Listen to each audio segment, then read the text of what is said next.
Assalamu alaikum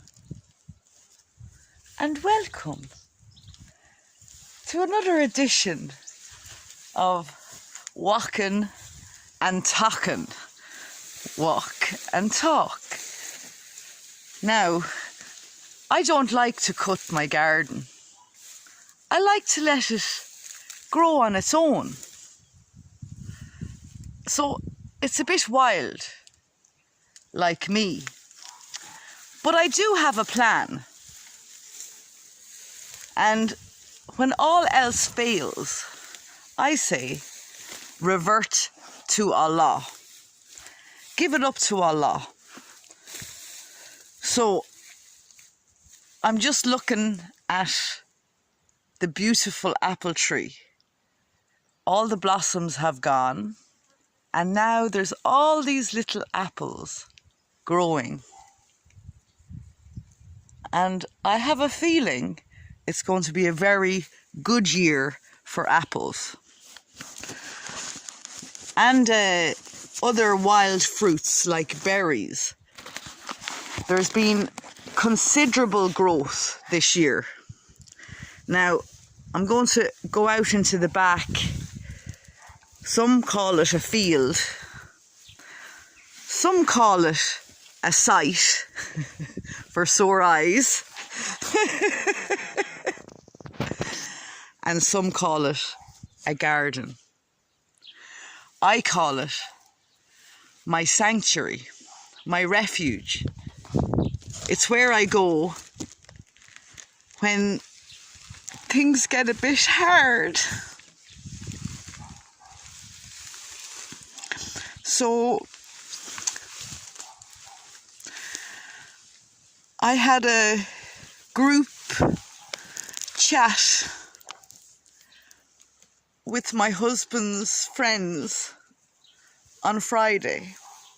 And can I just say, I love you all. Even though I may not understand the Arabic that you speak, I love you. Please forgive me for reciting Quran. You see, when I'm nervous, I start to sing. Or when I'm hurting, I sing. When I'm happy, I sing.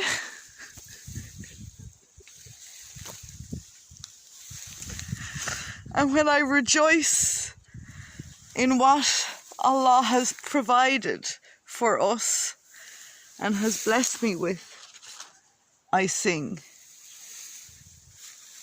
Now, I'm not a sing from India. That's S-I-N-G-H. But shout out to all the Indians, especially the Red Indians, the Ramis. I love you all, especially James. And the reason I love James is because James has a sixth sense that his sisters don't have. And I picked up on it. You see, some people are non-verbal. Some people go with the flow. Some children don't know how to express themselves. But what I would like to say to you all is you're special and you're loved. And for all those children who were made orphans in Palestine, what I want to say to you is,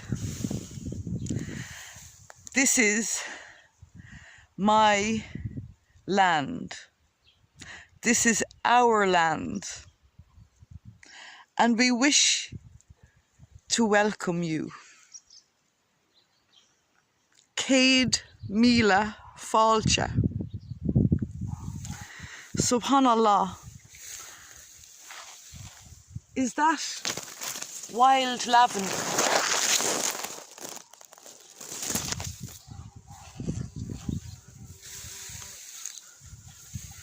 There's so many beautiful flowers in this field, or sanctuary, or refuge, or back garden. I planted some seeds in McCormick's garden last week, and I planted them beside the water. The water's over there, so that the children can water the seeds and they'll grow. Because if you don't nourish what you've been blessed with, whether that's a child's mind or whether that's just some scallion seeds or lettuce seeds, it won't grow. It'll be stunted in its development. The mind, the soul.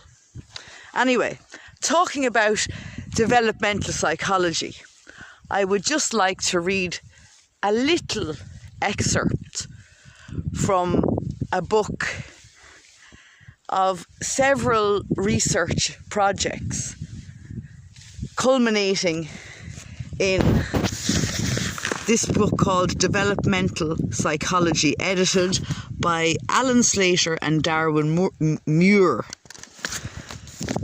A biological sketch of an infant by Charles Darwin. Charles Darwin, 1809 to 1882, was one of the finest observers of natural behaviour the world has ever seen. His observations of subtle variations in behaviour and form culminated in his account on the origin of species, 1859. I have called this principle, by which each slight variation, if useful, is preserved, by the term of natural selection. Charles and Emma Darwin had their first child, William Erasmus, nicknamed Doddy, on the 27th of December 1839, and soon afterwards Charles began a diary record, a baby biography, to detail his son's early development. Such biographies constitute some of the earliest systematic studies of children's development, and this account was published 37 years later. It is of interest to note that, despite his considerable powers of observation, Darwin often got it wrong. With respect to vision, he suggested that early capabilities were severely limited. His eyes were fixed on a candle as early as the 9th day, and up to the 48th day, nothing else seemed thus to fix them. However, we now know that even the newborn baby sees well enough to be able to imitate the facial gestures of adults. Goo goo goo ga ga ga ga. Goo goo goo goo goo ga ga ga. That's how they learn to speak. See Meltzoff and Moore's account in this collection of readings, Article 12. Do's. With respect to hearing, Darwin wrote that although so sensitive to sound in a general way, he was not able, even when 124 days old, easily to recognise whence a sound proceeded, so as to direct his eyes to the source. We now know that in the appropriate setting, even the newborn infant will readily localise and turn his or her head in the direction of a sound. See Muir, Humphrey and Humphrey's account, Article 11. Darwin addresses a broad range of topics in his account of his son's development. Innate and learned behaviour.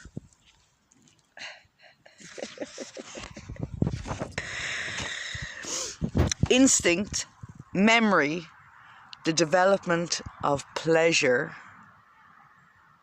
fear, affection, shyness, and communication, among others. This account is a clear indication of how careful observation can provide substantial information about child development and can lead to careful experiments which act to develop and complement diary studies. Reference. An excellent account and evaluation of baby diaries is to be found in Wallace, D.B., Franklin, M.B. and Keegan, R.T., 1994. The Observing Eye, A Century of Baby Diaries. Human Development, 34, 1 to 29.